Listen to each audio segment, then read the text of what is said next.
Well, I believe the movies and television is a primary cause of what we see in the United States with the epidemic of sexual addiction, the epidemic of exhibitionism and voyeurism. Sometimes it helps if you say hooey. Oh, it does? Try. Oh, all right. Now, hooey. Like calling a pig? Yes, ma'am. Hooey. Oh, all right. Hooey. A little bit louder. Hooey. Now maybe you weren't watching close enough. Did you see that balloon in the hole? No. You didn't see that.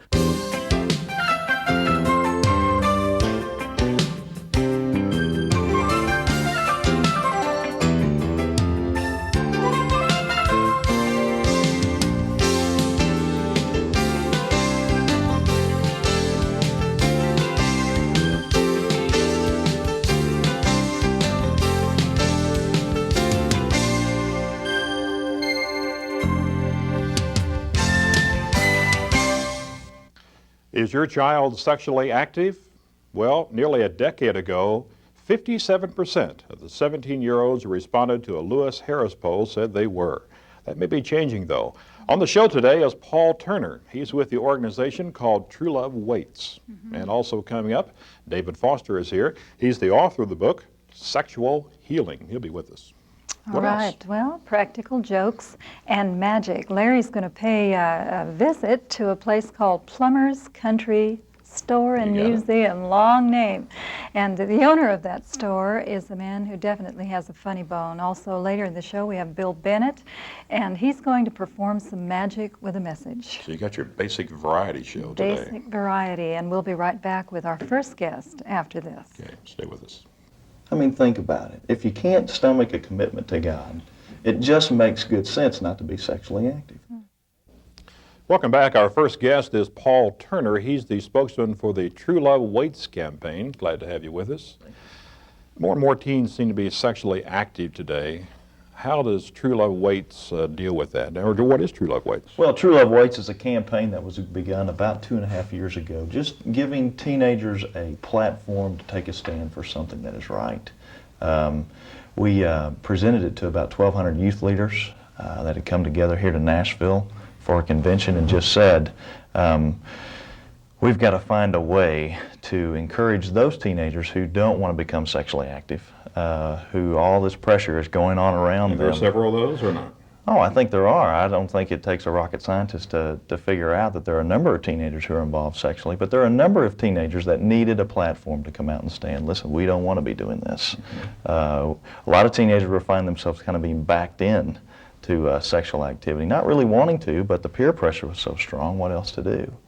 And so the campaign was begun to encourage those teenagers to say, hey, listen, there are a number of teenagers who want to be abstinent, and it's okay.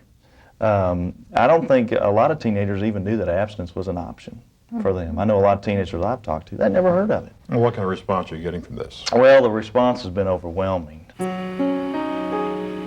In July of 1994, we met in Washington, D.C., and on Friday, July 29th of that week, we were able to stake out on the mall in Washington 211,000 commitment cards from teenagers who said, listen, we're willing to make this commitment. Hi, my name is Lisa White, and I'm here from Louisville, Kentucky, and Washington, D.C.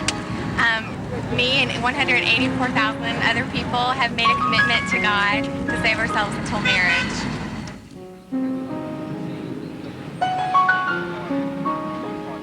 With all these cards out here, it just shows that there are a lot of great kids out here that are part of this nation that is going to make it a lot better. Realizing that every one of these cards were signed by Christian kids, we're talking about Christian leaders for tomorrow. We're talking about hope for our country, hope for the world. 209,412, 413, 414, 415. Man, teenagers are finding that they're not alone, that there are some other teenagers out there who say, hey, listen, we want to do what's right too. You know, and if nothing else, it makes good sense. I mean, think about it. If you can't stomach a commitment to God, it just makes good sense not to be sexually active. Think of what's happening in this nation alone. And in the nation of Africa, we got a call from Uganda. This is an interesting little story. They called and said, listen, we've got to have True Love Waits. And they saw it twofold. One, Teenagers in Uganda are wiping themselves out. The AIDS epidemic is just running rampant. The president of Uganda, his wife, got a hold of True Love Waits information and said, we've got to have this. So she presented it to her husband and it's a smart husband doing what his wife said. He mandated in the schools that the message of True Love Waits and abstinence be taught. As a result of that, not only has the AIDS epidemic slowed down among the teenage population, but also there's a real revival that's happening in the nation of Uganda. That's very exciting. That was one of the offshoots that came out of this. We thought that, you know, if we could get teenagers to be sexually abstinent, that would be exciting. But at the rallies that were happening, and we're talking some big-time rallies, 6,000 kids would come together to celebrate the fact that they want to be abstinent. And a number of kids accepted Christ at this. You know, we had no idea that something like that would happen. So it's been real exciting. What kind of comments do you get, like flack, from groups like Planned Parenthood or the Libists or the ACLU or whoever? What Yeah, do well, they a lot of say? people have said that this commitment really is putting shame and guilt on those teenagers who may have found themselves already sexually active. And it's just the opposite. If you read the commitment, it says, believing that true love waits, I make a commitment to God, myself, my future mate, my family, my future children, to be sexually abstinent from this day forward. We want to offer them forgiveness. God is a forgiving God. He doesn't condone sex outside of marriage by any stretch of the imagination. But we offer to kids, listen, you want freedom back, you want hope back, you want that shame and guilt gone, God can do that for you. And He wants to do that for you. Are parents involved in this as well? I've heard that some of them are also signing some cards. Yeah, and it's true. That's really been an offshoot. But it's been a way for parents to say to their teenagers, listen, we believe in what you're doing, and we feel a need to commit ourselves afresh to each other, to be faithful to each other. So it's not just a teenager isolated incident. It's a family thing. So, we commend you for your work. Well, it's exciting. Appreciate you being with us. Thank you. Well, if you're trapped in a sexual sin, then you won't want to miss our next segment with David Foster. We'll be right back. Pornography basically is a sin of idolatry, and most people see it as a victimless crime, but it's not.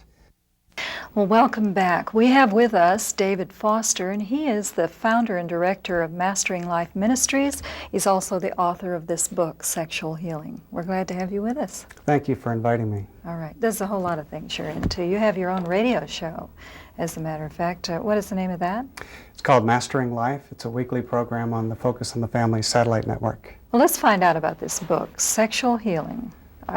Who needs sexual healing? Well, the book is designed actually to equip the church. Most people who have best friends who come up to them and confess sexual sin have no idea what to do.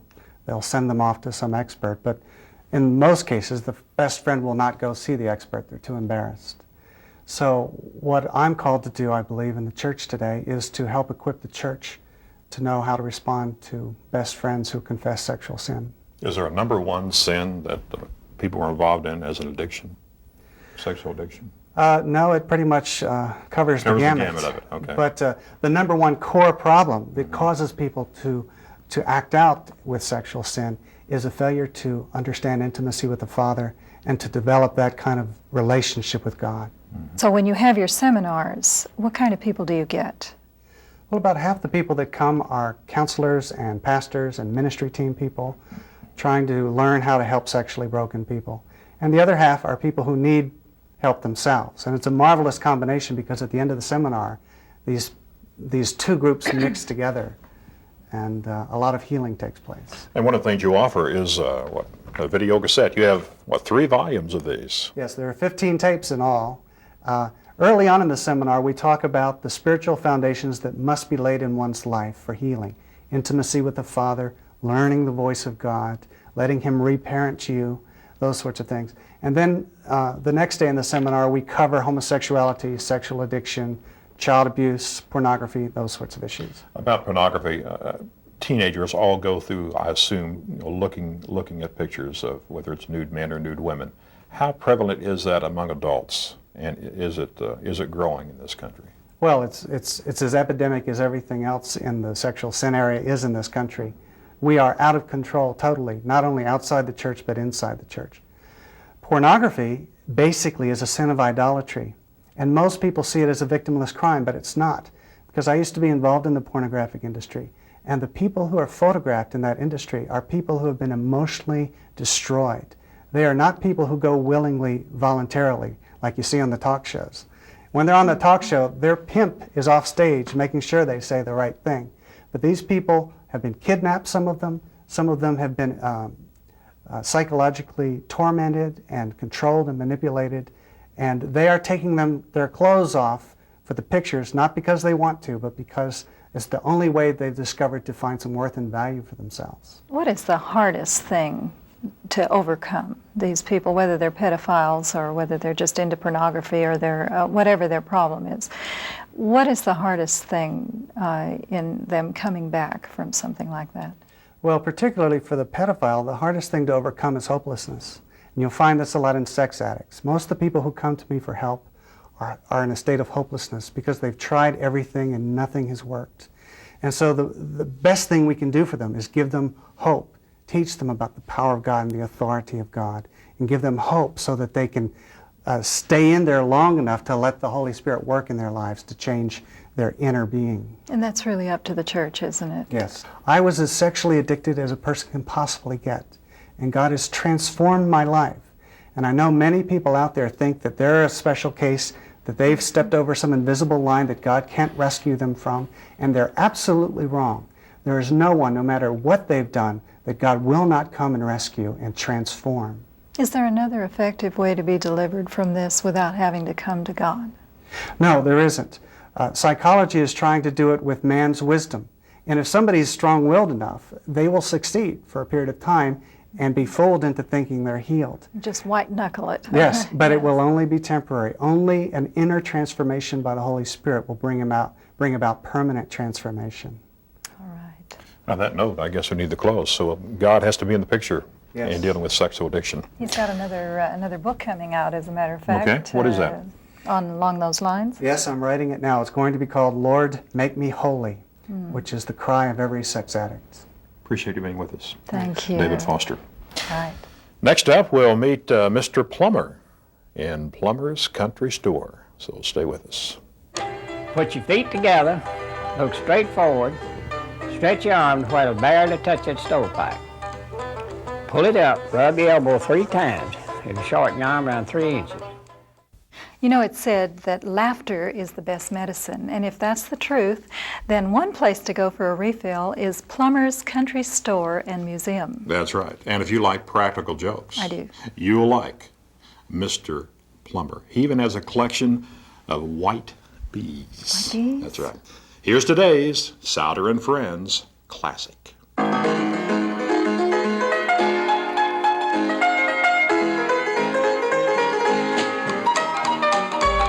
Morning, sir. Hi. Come in. A little hot, isn't it? Yeah, it's hot. Try a little of that spring water. It should cool you off a little. Okay. We're famous for that spring water there. See them springs in that bowl? That's what it is. That's spring Okay. water. Take a look at those white bees. White bees? Yeah, in that box there. Lift the lid real slow. Be careful. Don't get them disturbed. See, aren't they white? They're white bees, yeah. White bees. Yeah. White bees. Let them be.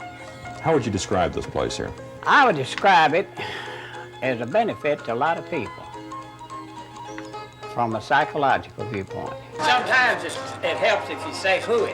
Oh, it does? Try. Oh, all right. Yeah, Now, hooey. like calling a pig? Yes, ma'am. Oh, Hooey. all right. Hooey. A little bit louder. Hooey. Put your feet together, look straight forward, stretch your arms where it'll barely touch that stovepipe. Pull it up, rub your elbow 3 times. It'll shorten your arm around 3 inches. But this is what happens if you do too much. See how much it shortens that arm?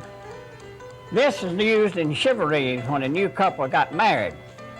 When they set up housekeeping a week or 2, they'd slip up the house and do this about time they went to bed. He'd come out, look all around the house, couldn't see a thing, get back in the house, and he'd go again. Usually by that time, his wife was ready to go home to Mama. Folks, this is our museum. There's over 1,100 pieces here. Quite a bit of it's been donated. All of it is before electricity and plastic. This is the forerunner of all your blenders that you got in your house today. Can you see that, how it operates? That's just a few of the items in this museum. This is a deadly weapon. It's known as the Tennessee switchblade.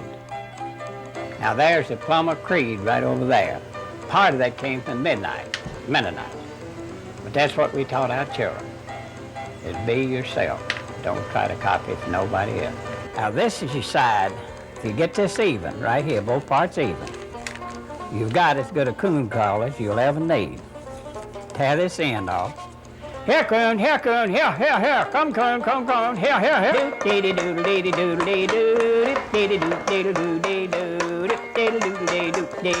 Get out on your knees, Wilbur. Come on, both knees.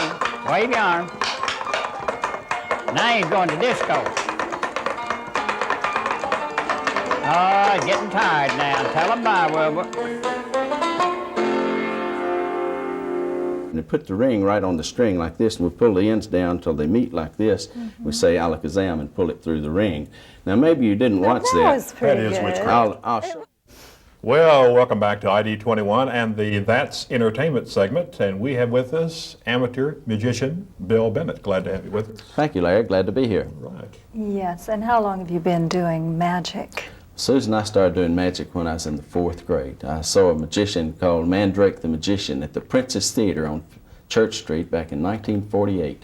It inspired me to go to the library and look up some books and study a little bit. And about 2 weeks later, I gave my first show. I've seen posters of that fellow, but you saw him in person? Live. Ah, Mandrake the Makes you a little Magician. Been on the bit. stage with Blackstone Magician and with Mandrake and with several others. yeah. 1948, you were taking your children to those things Yes, at that certainly was. time, weren't you? And Yes. you, we won't get into that. We won't get into that. All right. Let's. Can we see some samples of what you do? Sure. You know, there's a lot of different magic today, and you can do close-up magic, and you can do stage magic, or you can do all different types of magic. Coin magic is a lot of fun, and I'll show you a little coin trick with a... Watch close. This is a Mexican centava and a half a dollar, and if you'll notice, the centava is just a little bit smaller than the half a dollar. And Larry, if you'd hold out your hand, please. Oh, my and I'm hands. going to just put these two coins in your hands, and if you just close them together just like that. Okay. Now then, if you would like, change coins, put one coin in each hand. Okay? Okay. Just a second. all right. All right, you got one coin in each hand? Yes, sir. Okay, now if I were a betting man, which I'm not, No. but I would say you had a silver coin in this hand. But if you didn't want me to bet on that hand, I'd bet on this hand, because actually you got a silver coin in both hands, because I have the Mexican centava. What do you have? Let's see. Pretty amazing. Pretty amazing. You have the half a dollar and a quarter. Now, is that witchcraft or magic? No, this is magic. Now, there's a difference in witchcraft and magic. Magicians today just do sleight of hand, and we claim no power whatsoever. Everything that we do is just pure tricks. Pure deception. Deception with sleight of hand, with just different moves. Do you think people like to be fooled? People love to be fooled. Children love it particularly, but adults like it even more than children. They like to be entertained, and they don't care about how it's done. They just want to see something that mystifies them. When Now- you can't figure it out, it's really amazing. I think now that I can go and enjoy somebody like doing tricks, doing magic tricks, whatever, but I think some of the kids of today go out and they see David Copperfield and whatever, and unless you can make a Boeing 747 disappear, they're not interested. It's really How do you do difficult with to- children? It's really difficult to do children's shows because, like you say, TV has really got them to where they're looking for the spectacular. And not only that, there's a thing called misdirection in magic, where if I snap my fingers over here, you'll look at that. Children won't. They look what I'm doing over here, so they catch you sometime. And that's part of magic, is misdirection. Fool me again. Fool me All right, again. fool you again. All right, if you would hold that He's just a minute, easy. please. And here we have a ring. You can trick her easy. If you'd hold that ring, and if you'd let me have the belt. My wife had this belting material, and she was using it, and I got it from her, and I borrowed this little ring from my daughter, and they put the ring right on the string like this, and we pull the ends down until they meet like this. We say alakazam and pull it through the ring. Now maybe you didn't watch that. That is witchcraft. I'll show you. I'll show you that once more. I liked We'll it. put the ring right on the string like this, you see. And what we'll do is pull the end around and loop it around there like this, snap our fingers, and right off the top. Now that's called impenetrability, the law of impenetrability, where two things can't occupy the same space at once, but it evidently has to when it passes through the rope. Now there's 3 ways to put the ring on the string. You can put the ring on like this. This is one way. Of course, another way would be to bring the string around here and put it on like this. 2 ways. But the way that I like to put the ring on is just take it straight up top, say alakazam, and right on the center, just like that, you see. 3 ways to put a ring on a string. Now, did you see what he did? Now, We're going to play the tape real slow after this is over with. It's a little sleight of hand, which is a lot of fun. And it's fun to fool people with sleight of hand. A lot of times magicians are asked, though, to make things appear, disappear, and of course we might can try something like that, like this. The old red handkerchief. That's a clean one, too. Put this here, make a hole right in the center, pass our hand right around like this. Now maybe you weren't watching close enough. Did you see that balloon in the hole? No. You didn't see that. Now we'll make that balloon go right through the silk handkerchief, just like this. You see, it disappears. That's pretty nifty. Huh? Disappears here, Pretty nifty. and it went right into the hand right here. Now the real trick, though, to this is to make the balloon completely. Just push it down in there really good and tight like this, you see, and you just make it all disappear. I bet it's in his Where mouth. there's nothing. He's going to pull it out of your ears. So magic is a lot of fun. Now, how long did that take to learn a trick like that? Not very long once you know how. It takes a little practice with some of them, but most of them not very long. Now, Christian people sometimes have a little trouble with magic tricks. Back in the olden days, we read in the Bible the magicians, and they claim to be sorcerers, or they claim to be wizards. They're getting their power from some evil spirit or from spirit world, and we don't claim any such thing. Magicians today are just people like myself that have no power whatsoever. We just entertain people with magic or with trickery. That's a good, clean entertainment. And appreciate you being with us. Yes, He's good, isn't he? Thank you. Yeah, I love that. Yeah. Next week on the show, we have Dr. Frank Scott with us. He's going to talk about raising kids in a happy, healthy home. And also, we got a segment on flowers. Yes, we do. I have Rita Maggart coming next week, and Rita has Something Beautiful by Rita, and she's going to show us how to teach children how to make flower arrangements. I want to see that. I do too. Okay. Also coming up, Alan Root will be here. He's the producer of some children's videos, and one of those is called Writing Backwards in the Back. And we'll leave you with a clip of that and say goodbye and see you next week. All right. So long. Thank you. Well, some like riding shotguns, some like the wheel. Some folks think the middle just has special appeal. Some hang their arms out, couples that try. Me, I like riding backwards in the back. And I like riding backwards in the back. It's not too bad as long as the wheels stay in the track. I love the wind and I love the sky, and I love to watch the world roll by, and I like riding backwards in the back. Well, everyone is different from the way we all are. It's not that we're all weird, it's just there's no such thing as part. It tells of a creator who takes a different